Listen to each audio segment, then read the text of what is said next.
I just couldn't justify the cost.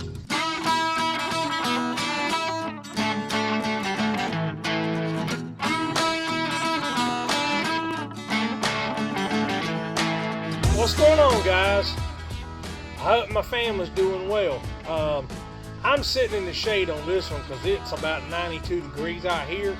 I'm wearing a tank top and just trying to stay cool. But I did want to bring you some an update on something. I knew as soon as I started filming, the traffic would start up. But anyway, it is what it is. There's going to be one property you won't see on the channel anymore, and that's what I wanted to talk to you about. I'm going to make this as short as I possibly can. The property we did with the big field, and where you saw me cutting down the road and coming back and saw Nate in that big field, we won't be doing that. It's the property that butts up against the river. We won't be doing that property anymore. Me and the guy just couldn't come to terms, and I gave him a price up front, and it was kind of a trial price, and it was by the hour, which means the longer we worked, the more money we made. Well, he wasn't unhappy with the work.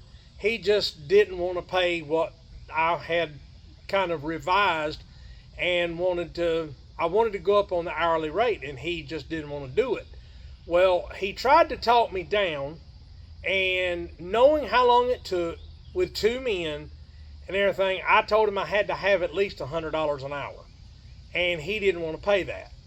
He said that he had a family member that had been doing it for years who has since retired, and which, you know, I understand you're used to paying one thing, but that's a family member. They're not going to charge you.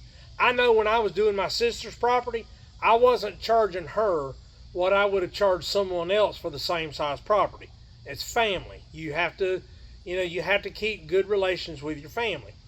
But, when you're talking about someone you don't even know, and you're talking business, it's nothing personal, it's business. And he just didn't want to, in all honesty, he didn't want to come off the hip. And now, this is a guy that owns a semi-truck mechanic shop. He has like 50 employees, and I'm not saying that he should have been willing to pay more, but he should have been willing to pay a fair price, is all I'm saying. If he's charging, $150 an hour for his work, somebody charging him $100 is not out of the question, is not out of the range of being reasonable. But anyway, the main reason I went up, and I wanted to tell you guys this so you would know, if you don't see this property on the channel anymore, you'll know why. It quite literally beat me and Nate to death. And there's a lot of obstacles in the yard.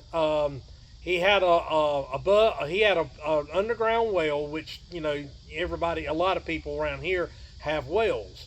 They water their gardens with them. They water their cattle with them and stuff like that, and that's fine. But, there comes a time when you have to be able to justify doing a job. Well, here's the thing. I have jobs that are, 5 miles from me that I'm making almost as much money by the hour as I was on that one, driving 25 miles one way to get to it. And for the amount of time it took to do the job, I could have done I can do 3 smaller properties and make more money. But not only that, it was very hard on me and Nate. We were absolutely wore slam out. Now, I'm 58. He's 20, and he was just as tired as I was. Well, but the main thing is the wear and tear on the equipment. Now, this is a blade that come off of Nate's mower. He primarily runs the 300. Well, this blade come off the 300. I'm going to show it to you up close. But when I changed the blades the very next day, because we had the 5-acre property you've seen us record on before, that grass is pristine, and you don't want to be cutting it with jagged, ragged, chipped up blades. Well, we came home that evening as tired as we were, and we changed the blades. And this is, I'm going to take my glasses off so I can show it to you in the camera. This is what one of the blades, this is the better of the three, guys. I want to show you what this blade looks like. If I can get it in the camera shot. Where are we at? There we go. Look at that end right there. The end, the cutting edge right there is chipped completely off. And I want you to look at the edge of that blade, how uneven it is. Now, you want to see the worst part? Look at this. Look at that blade, guys. That blade, now if you look at the blade this way, it's still in fairly good shape. The cutting edge is still good. The lift edge is still good. But that blade is absolutely, look, there's a spot there, and then there's this spot right here. That blade is destroyed. By the time you took enough material off of that blade to sharpen it and get rid of these spots and this right here, there would be nothing left of the blade to sharpen. And as I said, this is the better of the three that come off that machine. And when I called him, and I'm in the shade, guys, but I'm putting these on so the bugs won't get in my eyes, and I'm constantly having to do this. When I called him and talked to him, and I told him what the condition of the blades were in, I said, now if it's doing it to those hardened copperhead blades, I can only imagine what it's doing to the deck. How, you know, hitting the things, hitting pieces of rock. I mean, that's what caused, well, actually, what caused that, there was a piece of metal sticking up in the field that you couldn't see. And he never hit it with his tractor because his bush hog was cutting up about that high. So he never had to worry about it. Well, we were cutting on, I think, 2 3/4 inches. And I saw Nate out there cranking the mower back up, and I rode over there and I said, what happened? He said, it just stalled. Well, when we got home, we found out why.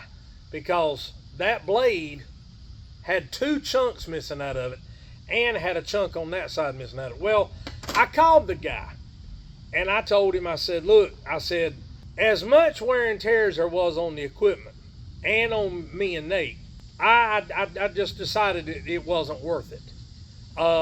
He didn't really want to pay more. Actually, he wanted to pay less because he said that we left a lot uncut. And I told him, I said, well, I'm not going to call his name. I said, well, the reason some of those spots are like that is because I'm not going to tear up my equipment trying to get, you know, all the little chutes cut, going back and forth and back and forth and back and forth. When there's rocks, there's metal, there's everything else in that field. And I'm not going to risk tearing up my equipment just to get that every little blade of grass cut down smooth. It's just not worth it.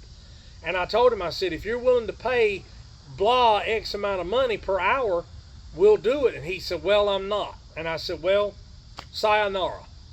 So that's the reason you saw the blade. That's the reason why we will no longer be featuring that property on our channel. There's too much money to be made far easier than, I mean, these blades are $20 a piece. $20 a piece. Now, I will say this. In 2023, I bought 2 sets of blades. 2 sets of blades in 2023 was $241. 2 sets of blades, 6 blades was $200. They were $40-some a piece. Prices are coming down, guys. They may be coming down slow, but they're coming down. But anyway, that's it. That's all I can say. He made the decision based on what I had told him not to hire us on permanently, and that's fine. The reason why stupid gnat flew right down my throat. Sorry about that, guys. The reason why is as I said in the beginning, I just couldn't justify the cost. Sometimes a job will cost you more in the long run than you'll make short term. Yeah.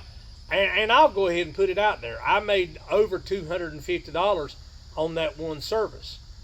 But it's not worth it, because by the time you pay for the deck, or not the deck, the blades, the possibility of breaking a spindle, because the spindles are aluminum. By the time you take a chance on snapping a belt, I mean, you hit a piece of metal that's buried in the ground in a field hard enough to do that to the blade and stall the mower. It's too big a risk. But anyway, I digress. That's why you will no longer be seeing that featured on this channel. It's just not worth it. But anyway, this is Brian with Big South Outdoors TV, reminding you to live big, live southern, and live outdoors. Until the next one, guys, have a good one.